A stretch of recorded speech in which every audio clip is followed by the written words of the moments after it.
Hi, I'm Frank and welcome to my woodturning channel. This week it's a nice cool fall day outside and I've got some black cherry under this tarp that I got maybe a couple of weeks ago. I've coated the ends, but now it's time to get it cut up and roughed out. So that's what we're going to do this week. In my last video I focused on bowls. Now these particular pieces here are just going to be turned into hollow forms.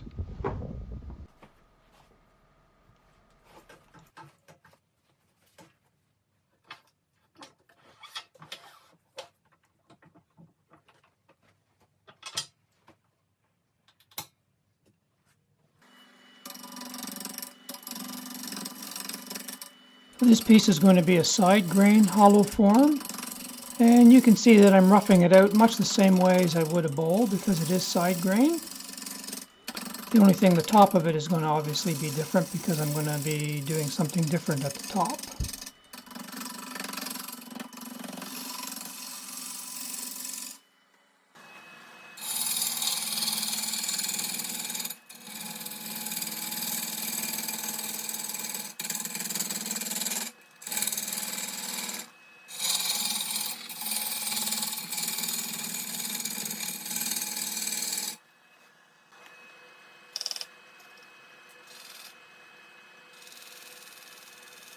And I'm going to put a nice large tenon on this so that it will hold really well during the hollowing process. This is fairly large diameter, so I want a really big tenon. I don't want to snap that tenon off.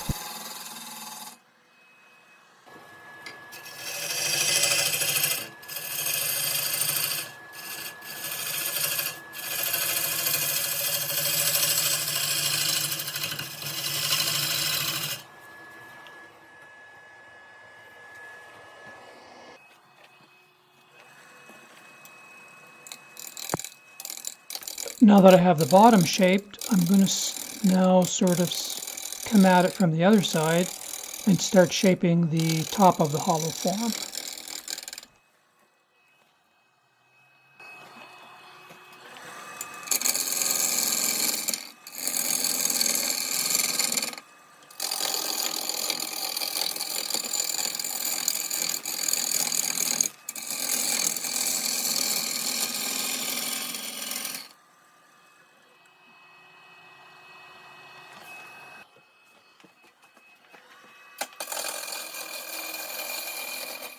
Here you can see me forming the shape that I'm after, and in this particular one I'm going to go with a live edge top to the hollow form.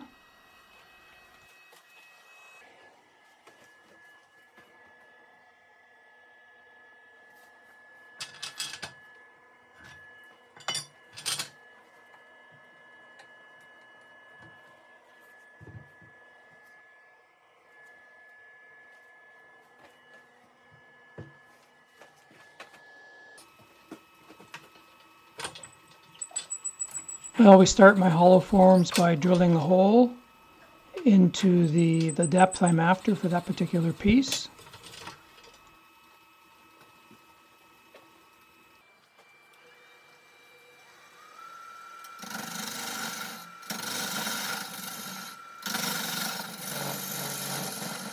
Because I'm going after a fairly large opening, I'm going to start opening up the center here with just a bowl gouge and do as much as I can with that before I turn to any hollowing tool.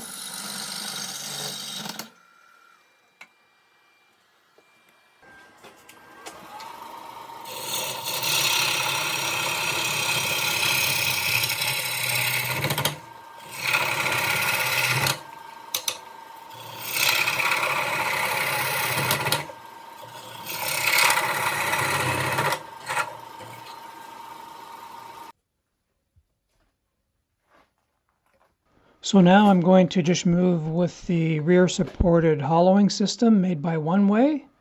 This takes a lot of the load off my arms. And I'll just start with the 5/8 inch bar initially and see how far I get with that.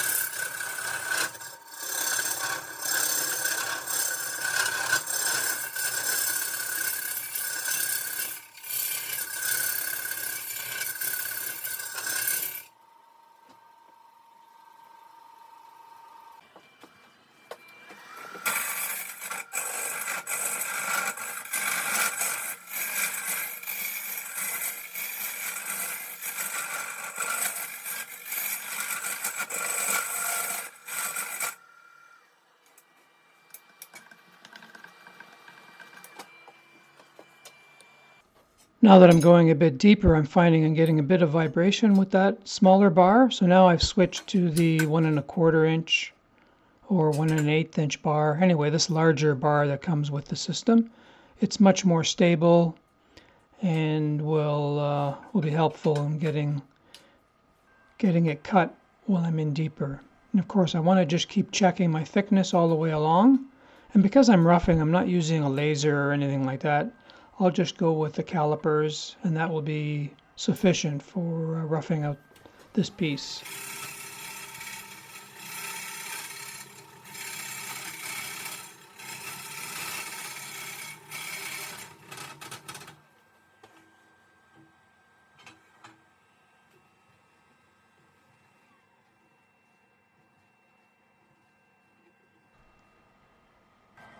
Well, there we go. It's about 1 inch thick all the way through, and that's good enough for roughing.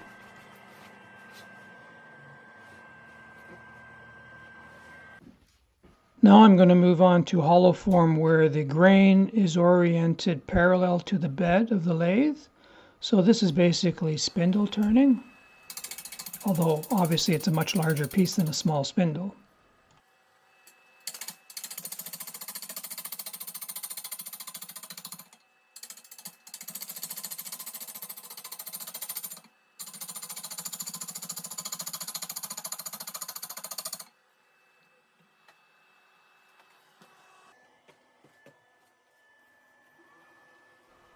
So first I will flatten off the ends and put a tenon on each side of this hollow form. And this is going to be a two-piece hollow form. So I'm going to form the outside, get it to the shape I like, split it, and then hollow out the insides. And then later, after it's dry, we'll sort of re-glue the piece back together to form a hollow form.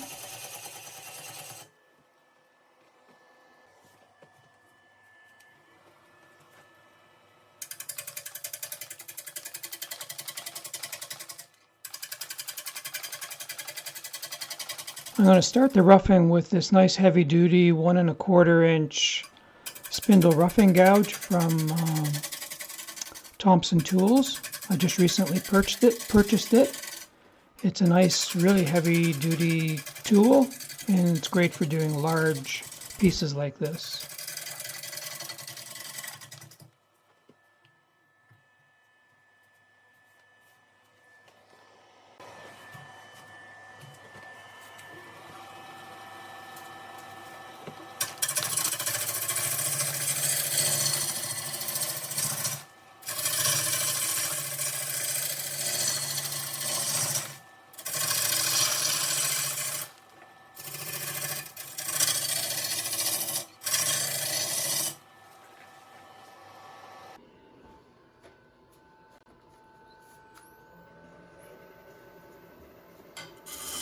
Now that I have the piece rounded, I like to use my large bowl gouge, and using the side of the wing I can really make big shavings and take a lot of material off quickly. This is my preferred method of shaping after the bark has been taken off and the piece is relatively round.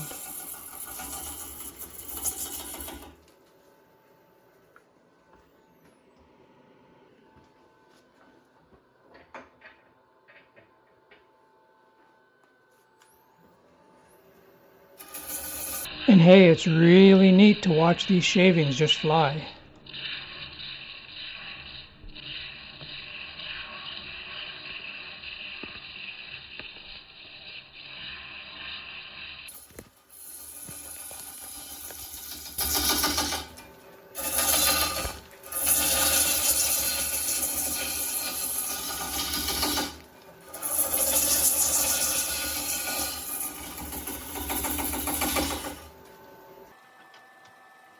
Here you can see the shape developing fairly well. I've got a larger tenon on the bottom and a smaller tenon on the top, and I'm going to use the tower jaws made by One Way. They give you a lot more engagement. You can make your tenon about an inch and an eighth deep or high, and that gives you a lot more surface to make sure that the piece is stable.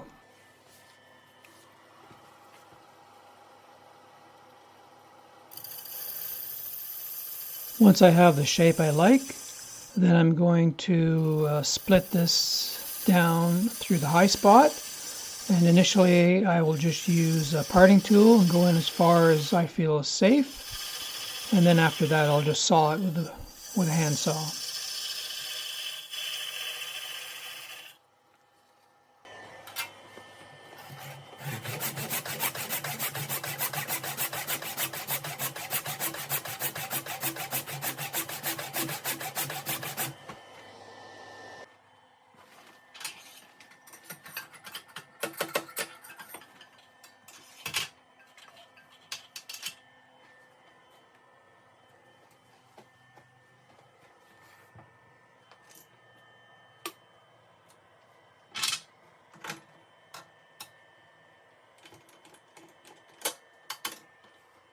You can see the tower jaws on my chuck there, nice and long to get a good grip on the piece.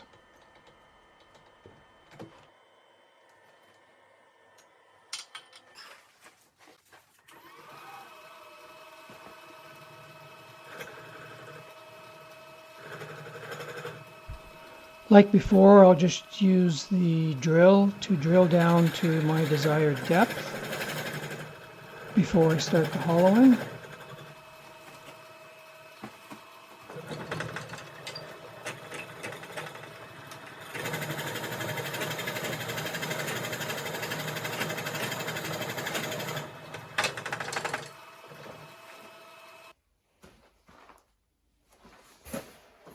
I just recently purchased this Woodcut ProForm hollowing cutter.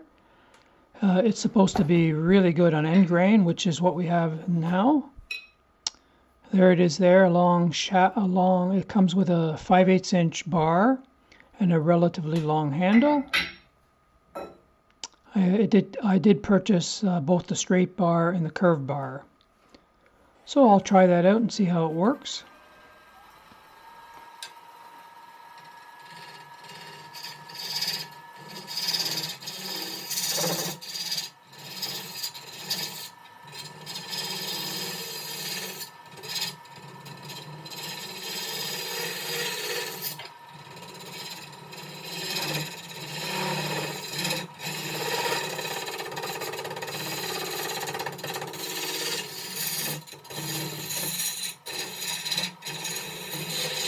It's done a pretty good job on this end grain wet wood, but I find that I can do just as good of a job with my bowl gouge.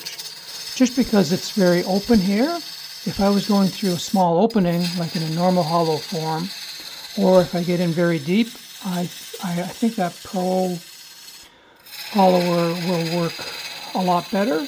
But when it's open like this, I can just use my bowl gouge just the way I'm using it now, and it does a pretty good job until I get fairly deep. Then I will switch back to that new tool.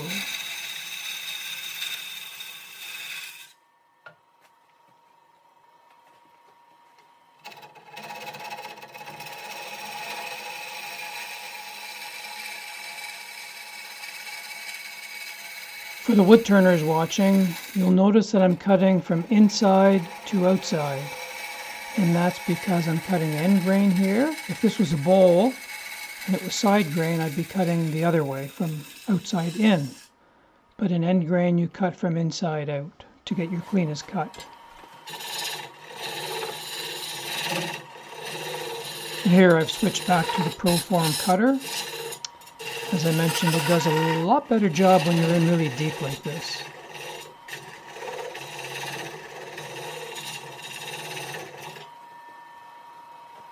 Now this is the top of the hollow form all finished up, maybe 3/4 of an inch thick walls, and I've put a hole right through the top because it's a top. Now obviously won't do that for the bottom. And now I'm going to coat it with end seal basically everywhere because these are end grain hollow forms. For my sealer, I now like to use just a PVA based sealer, not a wax one. And you can just use Elmer's white glue with a little bit of water in it, or you can use the PVA sealer that you can buy from craft supplies in the US.